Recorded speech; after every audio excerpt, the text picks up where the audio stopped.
In 1993, Good AKA Sugeray was one of the world's top DJs. He then had a breakdown, learnt to meditate and started a seafood empire. Now he's on a mission to teach mindfulness and meditation to business owners everywhere.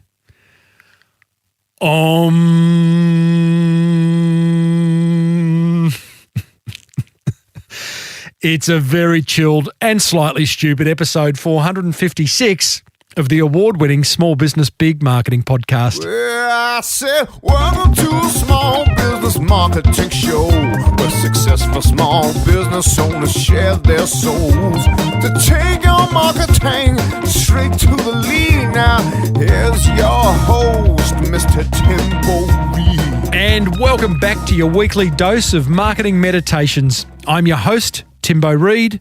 You, infinitely more importantly, are a motivated business owner ready to crank out some great marketing to build that beautiful business of yours into the empire it absolutely deserves to be.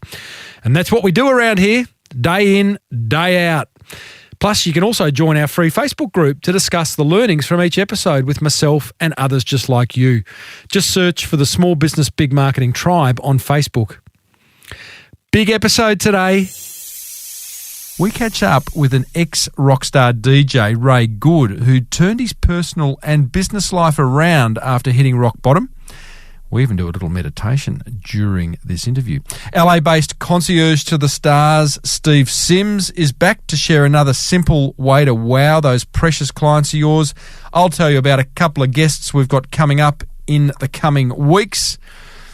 But as per usual, team, there is marketing GOLD dripping from the ceiling over here at Small Business Big Marketing's HQ. So let's get stuck right in. Oh, wow. Wow. Oh, wow. Wow. I can't hear you. Oh, wow. Wow. Did someone say something? Yep, it's time for another business building tip to wow those precious clients of yours. And as usual, all the way from California, we're joined by Steve Sims, speaker and best-selling author of Bluefishing, the Art of Making Things Happen. Simsy, how are we going to wow those precious clients of ours this time round? Well, I'm going to tell you why you need to get one of those funny hats on your head. You need to channel your inner Sherlock Holmes for this one. Oh, okay. See, I'm here to tell you that you should never give a client what they ask for. You should give them what they need. Now, the trouble is nowadays, most people come to you and they say they want something, but let's be serious. You're the expert. You're in business. You know how to do these things. 9 times out of 10, the people that come to you asking for something, they don't know what they don't know. It's your job. It's your responsibility. It's your obligation to delve in, get your hat on, channel your internal Sherlock and go, why do you want to do that? Why is this important to you? What is the outcome that you're looking to achieve? Have you looked at other avenues? You've got to start becoming a therapist. You've got to become you in a Sherlock, and you've got to focus on giving them what they need over what they uneducatedly asked you for. They don't know what they don't know. They absolutely don't, and why should they? You don't walk into a doctor and go, right, I need you to cut hair, splice hair, join. No, you go into a doctor and you go, hey, something's wrong. What can I do? And leave it to the experts. You're the expert. That's why you're in business. It's interesting. It's a talent that great interviewers, and I wouldn't know, but I've heard great interviewers have, which is be curious. You know, keep asking and asking until you get the truth of the answer. You know, instead of that, because often people respond initially, as you say, with what they think they need, or not what they need, what they want. But you just got to keep prodding, asking that why question, and you finally get to the truth. But what they think they want, there's the danger. And that's why I said the uneducated. You don't know what you don't know. You're there to tell them, hey, there's another way to do things. And so that's your job and your obligation. There you go. Another killer way to make your precious clients go wow. Thanks, Steve. Bye. So the year was 1993.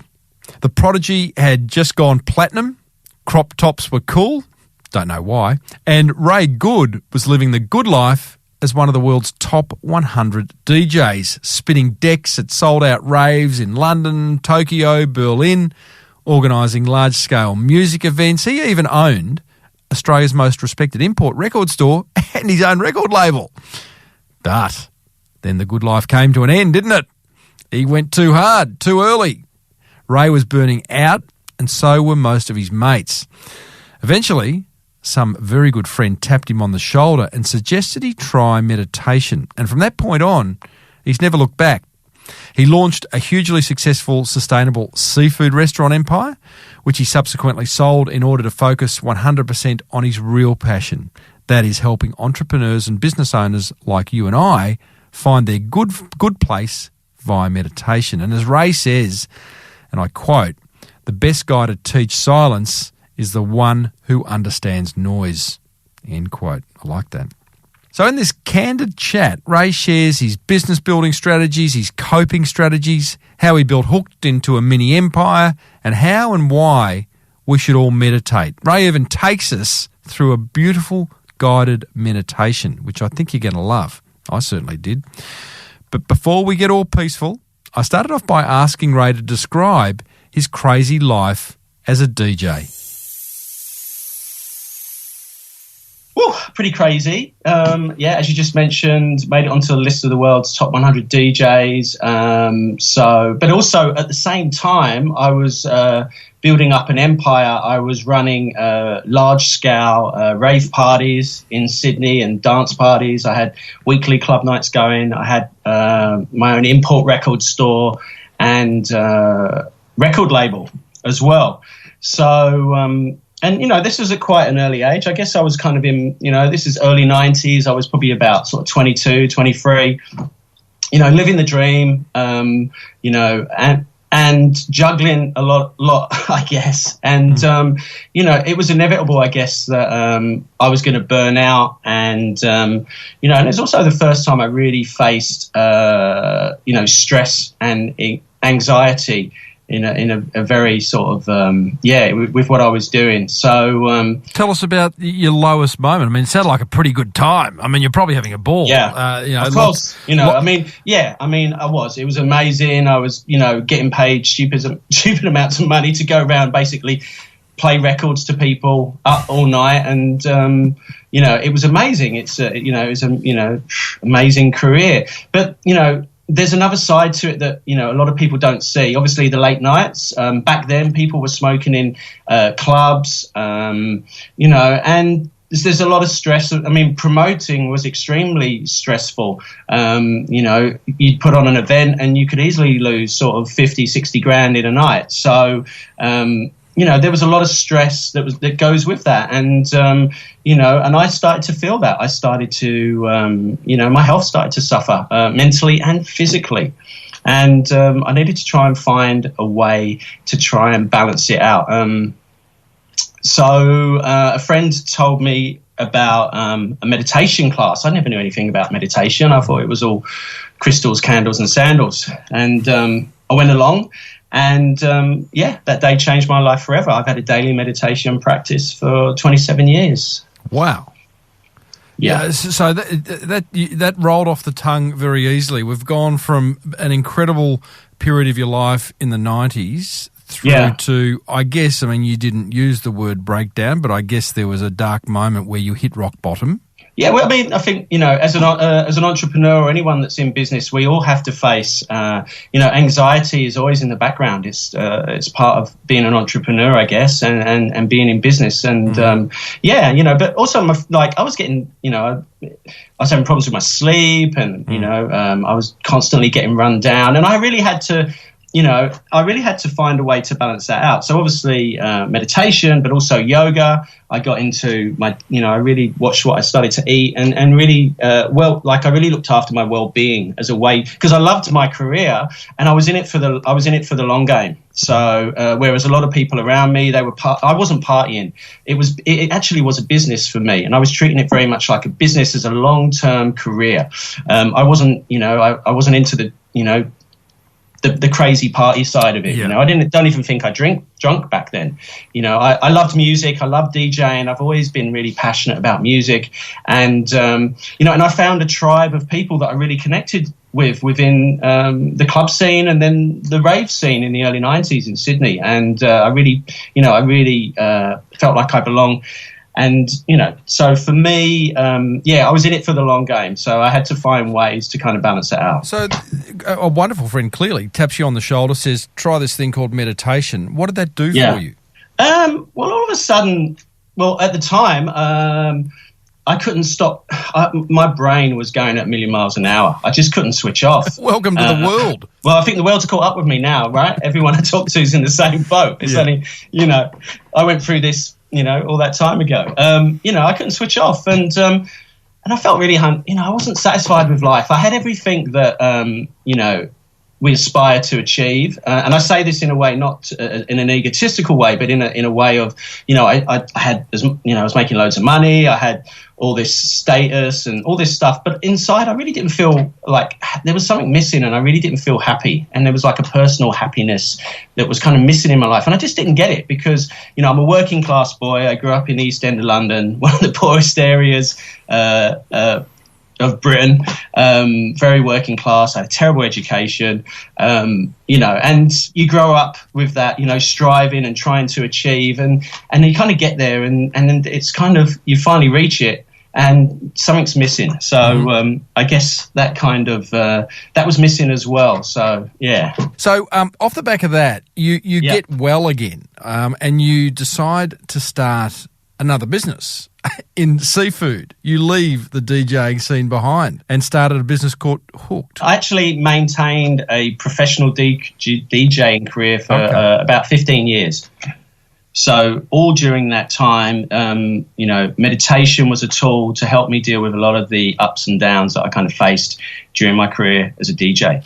But, you know, coming to the end of that, I had a little boy, I was married, and decided that, you know, being up till, you know, 4:00 in smoky nightclubs and, you know, having constant, we called it club lag, trying to catch up on the sleep. I'd done it. I'd achieved everything I needed to achieve. There was nothing left to achieve, and I felt, you know, I was feeling really bored and kind of, I needed a new challenge. And I actually, I moved to Melbourne and decided to hang up the headphones, leave Sydney, move to Melbourne and, you know, restart my life. And I chucked myself into opening a chain of restaurants. I had absolutely no experience in food before. I was a passionate cook, but you know, funnily enough, I saw a great opportunity for an idea to open a chain of like cool, healthy, focused, I guess, fish and chip shops done in a really cool way, really branded really well and really healthy,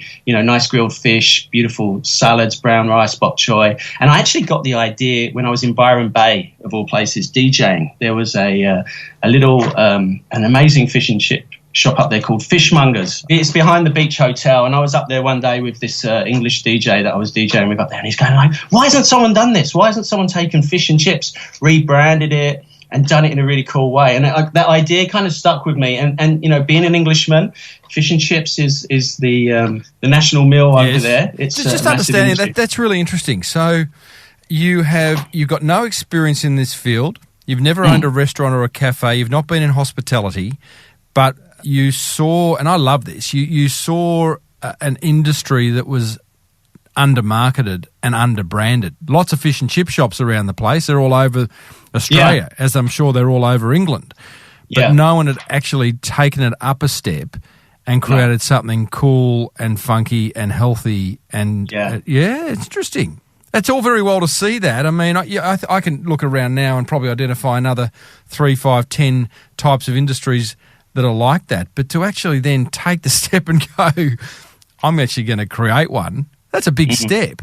It's a massive step. You know, just to kind of intervene there while this was happening as well, I went through a divorce, lost custody of my son. And so, you know, there was a lot of, you know, I was dealing with personal crisis and suffering. So, you know, I needed a project to chuck myself into as well.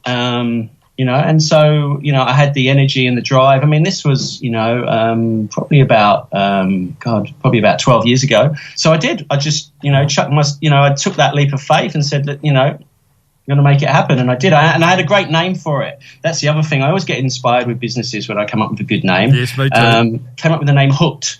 And I thought, that's such a great name. I've got to do this. It's such a great name. Well, it has that. It's short. It's funky. It's got that element of kind of like, it's so good, I want more. It's fishy. Exactly. Yeah, I like that. Yeah, I'm the same. It's funny. You come up with a good name, and it kind of can lay the foundation for what the rest of the business looks like. I found that in my career, in a lot of things that I've done, even going back to when I first started throwing parties, I came up with this name, Love. And it was like, what a great name at the time for, it was the summer of love in Britain, just come to an end. It was a great name. So again, that, inspired me to start a whole series of parties. And I found that a lot of the things that I've done have come from these names. And now I'm at the good place. I love that, which we will come to. Yeah. With Hooked, so you launched your first shop was in Prahran or somewhere off Chapel Street, wasn't it, in Melbourne? It was in Windsor on Chapel Street. And what was the key to its success? Because it went on to have a great level of success. What did you get right? A lot of hard work, as anyone knows that runs a business. And I guess being in the right time, a bit of luck as well, being in the right place at the right time. When I set it up, my aim was to set up a chain of these restaurants around Australia, potentially maybe a global brand. At the time I'd been reading so many books I really immersed myself in business books. I went right back, did Dale Carnegie, Jim Collins, the E-Myth, about setting up systems, yep. E-Myth Revisited, a lot of those like classic business books. I really immersed myself in that before I took on this project.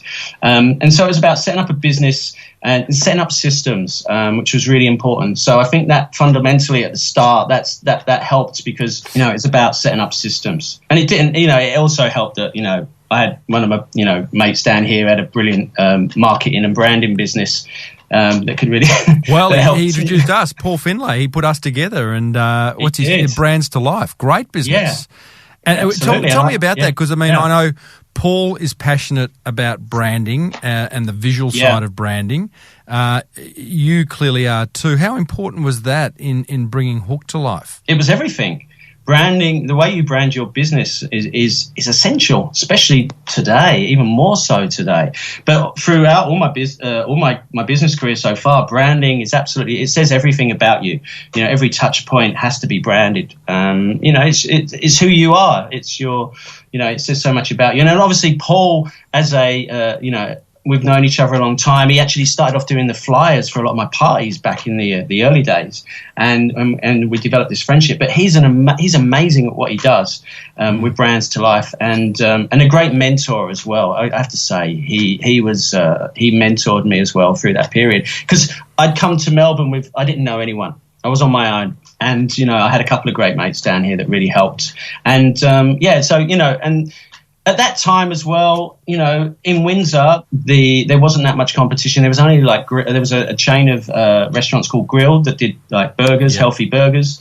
I run that business for 10 years. So I scaled it. And of course, the first 2 years, after 6 weeks of me being in this business, I was doing the front of house, because I believe it's really important that you roll your sleeves up, you get in the trenches, and you really, immerse yourself in the business. And my chef walked out. He was actually staying with me at the time. I still remember this. Yeah. He was, I confronted him about something, and he goes, "Stuff you," walked out.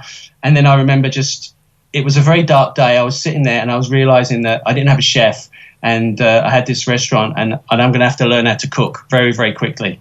And so I spent the next 2 years actually behind the deep fryers cooking, believe it or not, so as well as running the business. So I did everything in there the first couple of years. And so, I really immersed myself in the business, really knew it really well. And I think that's really important with setting up a business and the success of that business probably, because it was a success. It was crazy. We started getting all these great reviews in, the Good Food Guide, and then it just took off. It was crazy. There was queues out the door every single night. It was, and I loved it. Actually really loved being, behind the fryers doing the cooking, being pumped, as they say. I loved the rush of that. You kind of really get into the zone. Oh, that's interesting. How many stores did you get to, Ray? I built it up to three stores, and with 35 staff. Nice. Yeah, and did that for, and then I exited from that about 3 years ago. So I ran it for 10 years. Ray, what role did meditation play in Hook's success? It's been an essential tool to help me deal with the stress and pressure of running businesses. Mm-hmm. Absolutely, I don't think I could have done it without that tool. Like, I've got different tools that I use to help me, but yeah, in many different ways. Not only to deal with stress, but also to communication with my staff and productivity and focus on so many different levels. Well, you sold Hooked, and now you're 100% focused on the business of mindfulness and meditation. Was that a scary decision to kind of leave what was clearly a successful business behind and launch into something that I'm guessing many people still don't get? It's a new industry, absolutely. It feels you'd be surprised, actually. Most people get it. Most people actually are doing it. It's actually surprisingly becoming very, very mainstream, very, very fast. But it is a new industry. I think it's only in the last 5 years that it's really kind of exploded into the mainstream consciousness. Before that, it was all, as we said earlier, it had the worst, meditation had the worst branding that you could think of. It was all crystals, candles and sandals. So, but that's all changed. And it's changed, I think, because of two things. The first one, stress. Yeah. We're living in a world. He laughs. Stress is, we're living in a world that's very sort of volatile, uncertain, complex and ambiguous.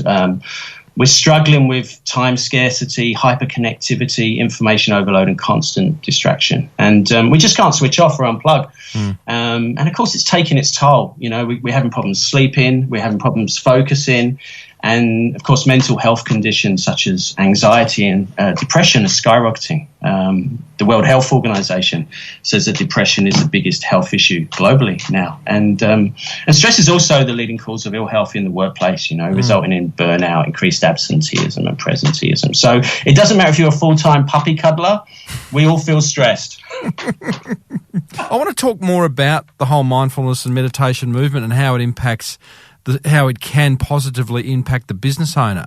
But why don't we practice one right now, Ray? Is that a good idea? Yeah, let's give it a go.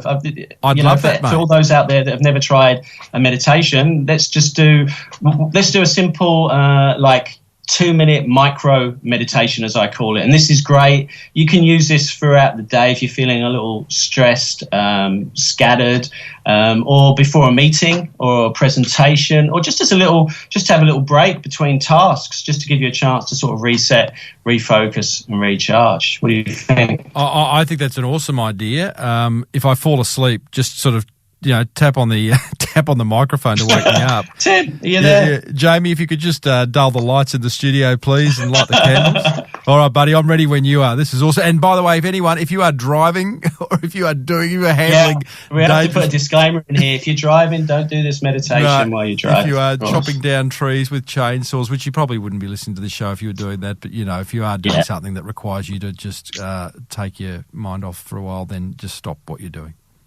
Yeah. Okay, so this meditation is called a stop meditation, and it's an acronym for, it means stop whatever you're doing right now, take a couple of nice deep breaths, observe your experience, and then proceed mindfully. So with a lot of the people that I coach and the businesses that I coach, obviously, just doing a very simple 1 or 2 minute meditation a couple of times during the day, they find they get a lot of benefit out of it.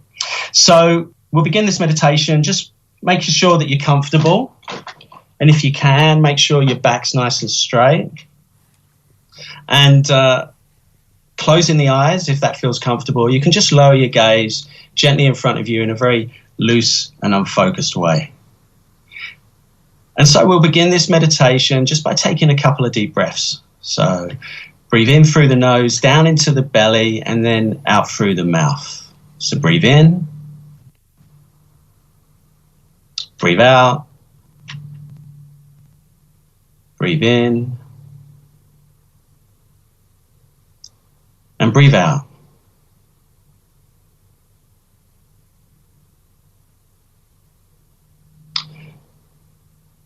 And then we're just going to observe our experience right now. What's going on? What's the weather pattern like inside? What thoughts are here? What feelings?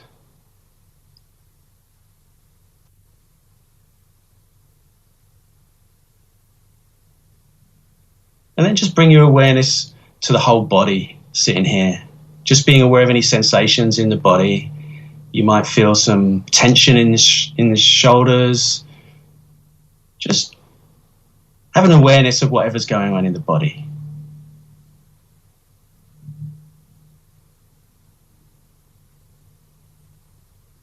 And then just bring your awareness to the body breathing. Maybe you can bring your awareness to the expansion and contraction of the breath down in the abdomen. Just sort of rest your attention here on the in-breath and the out-breath. We're not trying to control the breath in any way. We're just feeling the breath coming in and going out.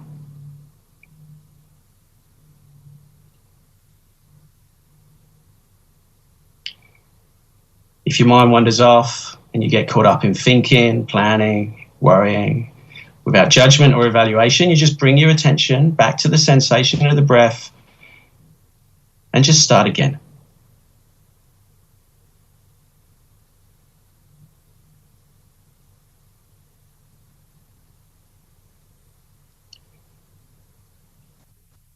And then as our meditation finishes, just bring your awareness back to the space around you. And when you're ready, you can open your eyes and proceed with your day with a little bit more calm, clarity, and focus. Tim, wake up. Where are we? Who's this on the phone? Hello, Ray.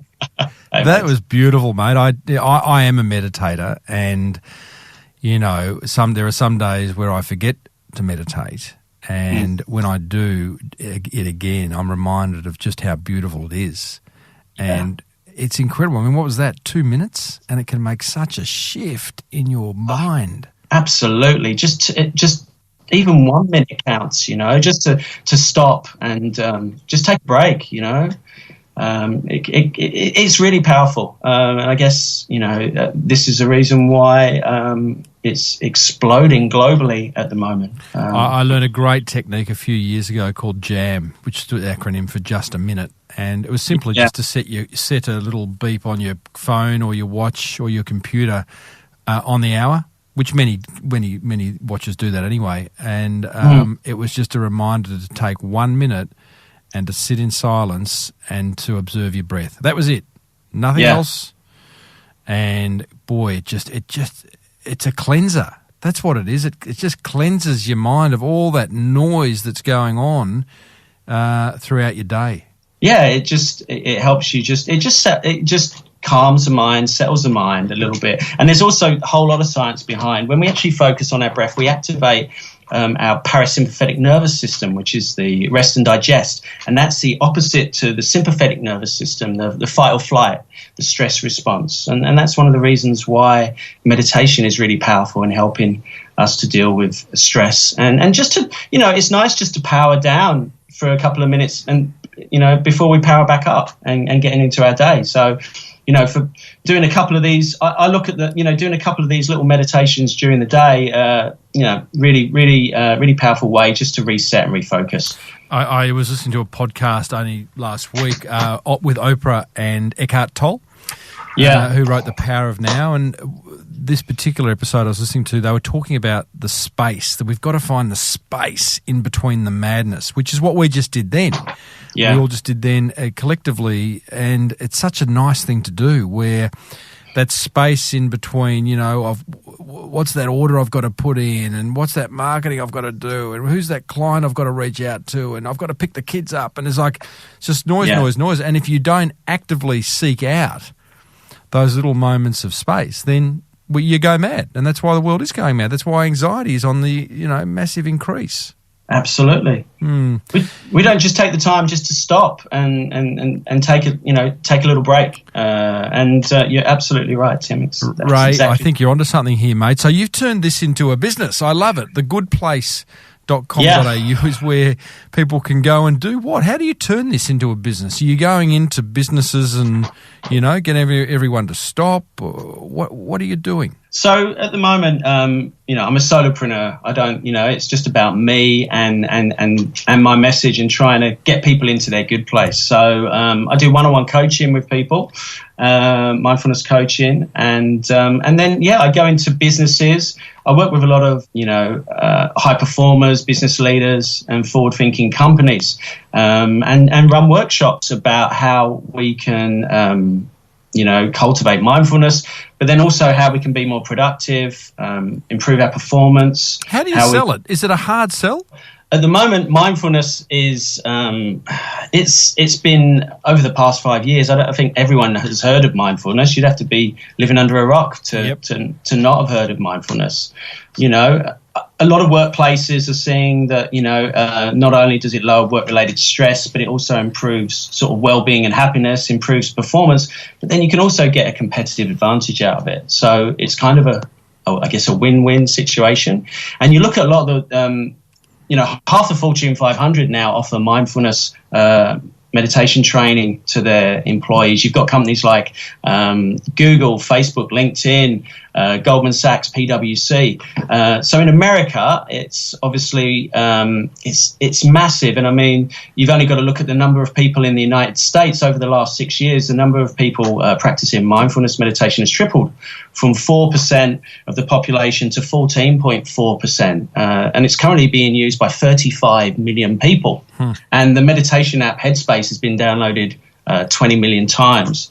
So it's a $1.2 billion industry in the States alone. So as I said, everyone, most people have heard of mindfulness when I go in and talk about it, and people are really receptive because we are living in a world that's just so fast paced, and we need the tools. And this is a tool to help you kind of cope with that. What do you say to the business owner listening who either says this is all woo-woo nonsense, and I think you've proved it's not, or they say, look, I just cannot simply find the time. I can't find the time to go out and grab a sandwich, much less sit in stillness and, not do anything. Well, I hear that all the time. And so I don't have time. I can't find the time. Well, I say to them, you talk about Oprah earlier. If Oprah's got time to meditate, you've got time to meditate. And there's a reason that many of the world's top performers, are turning to mindfulness. It's not because they've got tons of free time.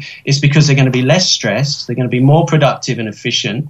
And they're going to reach their goals a lot faster. So the truth is that you don't have the time not to meditate. Investing 2% of your day into a practice that's going to radically improve the other 98% of your day is a good return on investment. And I don't know, you got to invest in yourself and your mental health. Meditation and mindfulness, in the same way we exercise to look after our bodies, we can think of this as exercise for our minds and our brain. And that's the way that it's being looked upon by a lot of people now. It's being taught in schools. The British government 3 weeks ago announced that it was rolling out a new subject across 370 schools in Britain called mindfulness, with 1 in 8 English school children suffering from a mental health issue. They're rolling it out in schools. Hospitals, prisons, the military, as we mentioned before, and a lot of corporations, are all turning to mindfulness and meditation. So I think it's like yoga in the 70s, jogging in the 70s, yoga in the 90s. It's the next big public health revolution. You are the Richard Simmons of 2019. I thought he was going to say Jamie. I was the Jamie Oliver of meditation. Well, that would have been a much nicer thing to have said because I like Jamie. Richard was a bit... I love Jamie too. Yeah. Oh, I love it, Ray. Good on you, buddy. I just think you're doing good things, and it's in a world that really, really needs what you have to offer. So I hope the Good Place is as successful as Hooked and as successful as your DJing career, and that it's all up from here. Thanks, mate. Good on you, mate. Namaste. Thanks, Tim. There you go, ex-DJ turned mindfulness entrepreneur, Ray Good. And a big thanks to Paul Finlay from marketing agency Brands to Life for connecting me with Ray. By the way, Ray has kindly donated a coaching session to one lucky listener who enters the Monster Prize draw. Now, here's what grabbed my attention from that very relaxed chat with Ray. Attention grabber number 1, start to meditate. Invest in yourself. If you're not including that as part of your daily business and personal ritual, I think it'd be a really, really good thing to do. Attention grabber number 2, great names can be the start of a great business idea. I love this thought. I've often thought that. Ray clearly thinks the same. So if you need to name a business, maybe you've got to name a new product or service or package that you're putting together, come up with a good name. It gives it energy and you'll find yourself getting a little bit more excited than you normally would. Attention grabber number 3, every touch point has to be branded. I like this. Ray's big on branding. I've looked at the hooked branding when he started that. His branding for The Good Place, which is his new business now, is fantastic. And he makes sure that whether it's the business card or the website, his imagery, it's all beautifully consistent. And I tell you what, it doesn't cost any more to be consistent than it does to be not consistent. That's what grabbed my attention. Whatever grabbed yours, be sure to block out some time and implement it, because that, my friend, is where the action is. That brings us almost to the end of episode 456. A reminder that you'll find plenty more where this came from, plus my entire archive is over at smallbusinessbigmarketing.com. Hey, got some solid interviews coming up, including a chat with a young fellow from Brooklyn, New York, who from his university dorm room has created an online store selling vintage watches worth tens of thousands of dollars. And he's turning over last financial year $2.3 million. He's doing okay. If you're getting value from listening, don't keep this podcast a secret. Please let other business owners know about it. This podcast was presented by me, Timbo Reid. Until next time, thanks for tuning in. Now get out there and take action.